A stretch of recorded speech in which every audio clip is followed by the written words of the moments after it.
Yan, magandang gabi mga Kapin Motonox. Update tayo sa ating mga sisiw. Yan.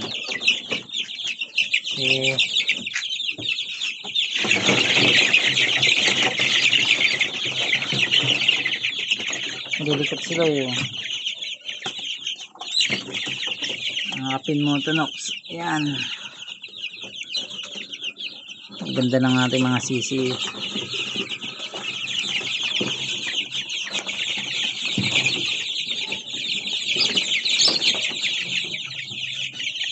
Guys, yung isang sisiw natin puti nalaban sa buhay. Kaya tayo, lalaban din tayo sa buhay natin. Mahirap man o hindi, kakayanin natin kung ano yung takbo ng buhay natin. Dahil isang gustong mabuhay, talagang gagawin ng lahat para mabuhay. Tiga mo siya Hindi ko siya inalis talaga dyan. Simula pagkapisa ay talagang polio na siya. Tatapak-tapakan. Ganun pa man, hindi inayaan ko siya mabuhay. Gusto niya mabuhay. Malilipat yung ating mga sisiw. May kukunin lang tayo. Yun.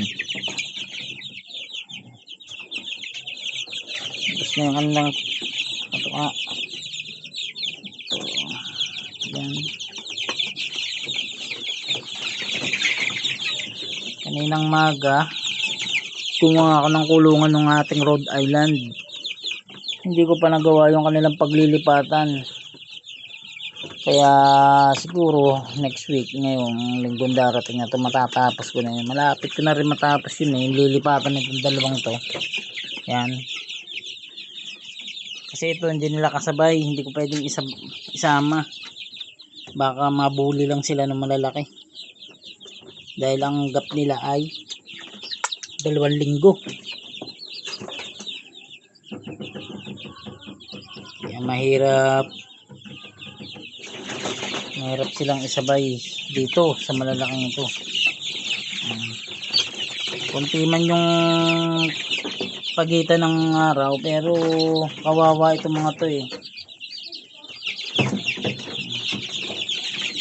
Sila'y naglalaro na sa 3 linggo. Ito ay 2 linggo't mahigit.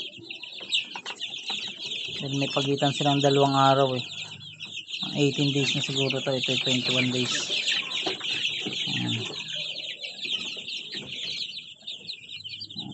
Nandito nga pala yung ating 7 Rhode Island.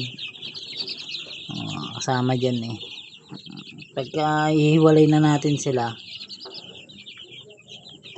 ay kumbaga kapag i-range na rin natin sila, ihiwalay na natin yung Rhode Island dahil hindi pa sila pwedeng i-range.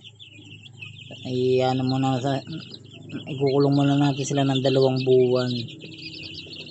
Yan. Pero itong mga makaisang buwan na ito, pwede na ibaba sa lupa para masanay maigi ang ating warrior. Ayan. So ngayon, hanggang dito lang video natin. Medyo napahaba. Ayan. Update ko na lang kayo sa mga susunod na video sa ibang araw. Ayan. Salamat mga Kapin Motonox. Like and follow and share naman dyan. Tapos subscribe kayo sa aking notification bell. Huwag nyo kakalimutan pindutin yung notification bell para updated kayo lagi sa aking mga videos. Okay, yun lang. Salamat.